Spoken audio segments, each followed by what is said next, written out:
Diselamatkan. Tetapi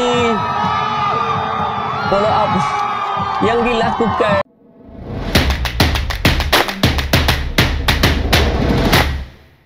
Bismillahirrahmanirrahim. Assalamualaikum warahmatullahi wabarakatuh dan selamat sejahtera guys. Selamat kembali lagi ke channel Syahrizal Rajak. Terima kasih kepada teman-teman yang telah pun subscribe kepada channel ini. Kepada teman-teman yang baru jumpa channel ini, mohon untuk tekan butang subscribe dan juga butang loceng. Okey guys, sebelum tu aku ingin mengucapkan selamat hari lebaran guys. Alright guys, seperti mana yang teman-teman tahu, Timnas Indonesia U17 sekarang ini sedang bermain untuk tournament Asian Cup U17 guys yang sedang berlangsung di Saudi Arabia daripada 3 hingga 20 April guys Okey, Timnas Indonesia U17 berada di grup C guys bersama-sama dengan Yemen, Korsel ataupun Korea Selatan dan juga Afghanistan. Dan seperti mana yang teman-teman dah tahu, Timnas Indonesia telah pun mengejutkan Korsel ataupun Timnas Republik Korea U17 dengan jaringan 1-0 guys Hari ni kita nak buat reaksi kepada highlight perlawanan tersebut guys. Tanpa kita buang masa, let's go. Bismillahirrahmanirrahim. Alright guys, itu dia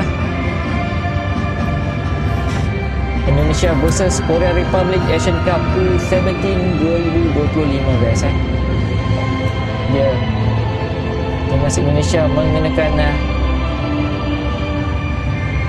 jersey berwarna putih guys, manakala dia national anthem Indonesia guys.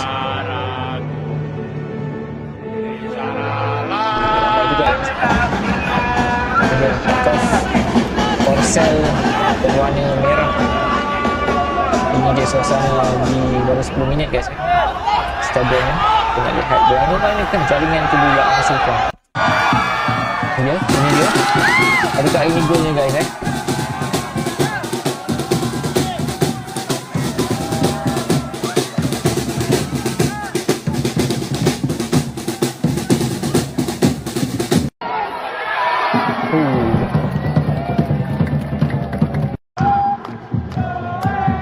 Ini penalti guys Gol Evandra.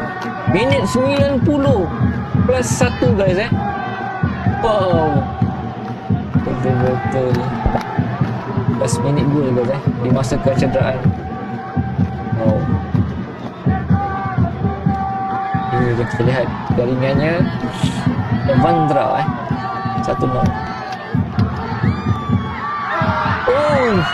Diselamatkan. Tetapi follow up yang dilakukan mantap guys walaupun telah di save oleh keepernya, tetapi follow up yang dilakukan telah menghasilkan jaringan guys Wow, mantap guys itu dia full time 1-0 Timnas Indonesia U17. Ini dia aksi Garuda Saudi dukung timnas ini di Saudi Masyaallah guys. Di mana-mana ada atas Garuda. Itu dia. Itu dia guys, Timnas Indonesia U17 mengalahkan Korsel guys dengan jaringan 1-0 last minute goal yang dijaringkan oleh Evandra tadi. Dan perlawanan seterusnya Timnas Indonesia akan melawan Yemen guys pada hari ini guys iaitu 7 April. Bermain pada jam 10 malam kalau di waktu Malaysia ni 10 malam, kalau di Indonesia mungkin dalam 9 malam guys kita mungkin InsyaAllah kalau ada masa nanti aku akan buat live reaction untuk perlawanan Timnas U17 nanti insyaAllah guys. Alright guys, itu dia highlight daripada perlawanan tersebut. Jangan lupa untuk tinggalkan like, komen guys Okay, kita jumpa dalam video akan datang. Assalamualaikum.